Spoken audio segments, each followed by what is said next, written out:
მოგესალმებით, მეგობრებო. მე დამირანი, ასტროლოგი. კიდევ ერთხელ შევიკრიბეთ ადრე შემოგთავაზეთ ვიდეო ერთობლივი. ასპექტებზე მინდა მეგობრებო ვისაუბროთ. ახლა მე და შენ საუბრობდით იუპიტერის სატურნის ასპექტებზე. და რეალურად ასტროლოგია არის ასპექტები პლანეტებს შორის და სახლების სისტემა ზოგადად. და აი ამათი სინთეზი, ოღონდ ნაჭერ თუ ვაცნობიერებ და მე ამას სინთეზში ვკრავთ, უკვე ვიღებთ რეალურ სურათს. ფაზლები იდება და ბოლოს ჩანს უკვე მთელი სურათი.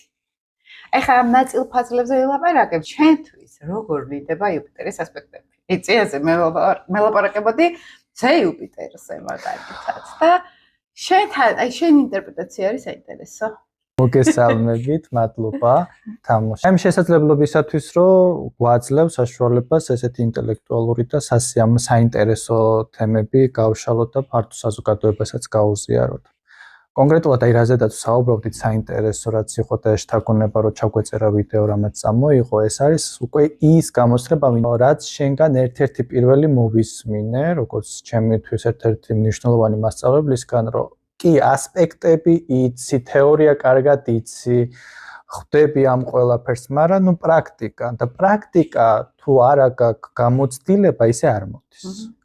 იმიტომ რომ კლასიკურად ვიცით რა არის მაგალითად სატურნი, ვიცით რა არის იუპიტერი, აი კონკრეტულად რო შევეხოთ ხო ამ თემას, რაც ჩემთვის მნიშვნელოვანი არის, რომ იუპიტერი მზის ასპექტი. ნუ პოზიტიური ასპექტი არის ის, რომ ზოგადად ადამიანს ძალიან კარგად შეუძლია თავის სოციუმში წარმოჩენა, თავისი განათლების, ინტელექტის, ეს მიდის, თითქოს ეს წითელი ხალიჩა აქვს.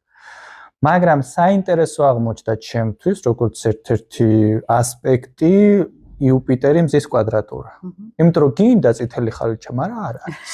გესიზმრება, აი ეხები ხვდები ამ წითელ ხალიჩას, ანუ კარგად გრძნობ, რომ ეს უნდა იყოს, თითქოს ამას იმსახურებ, მაგრამ ნუ არ არის, რაღაც შეზღუდული ხარ თითქოს, ან კიდე ვერ გაფასებენ. აი ამას უნდა დაუფიქრდნენ ხოლმე ადამიანები, რომ როცა რაღაც დაძაბულ ასპექტს ხედავ და ძალიან მომწონს ხოლმე. შედაგანი წინააღმდეგობაა კი. ეს არის ზუსტად ის, რომ ფარხმალი არ უნდა დაყარო.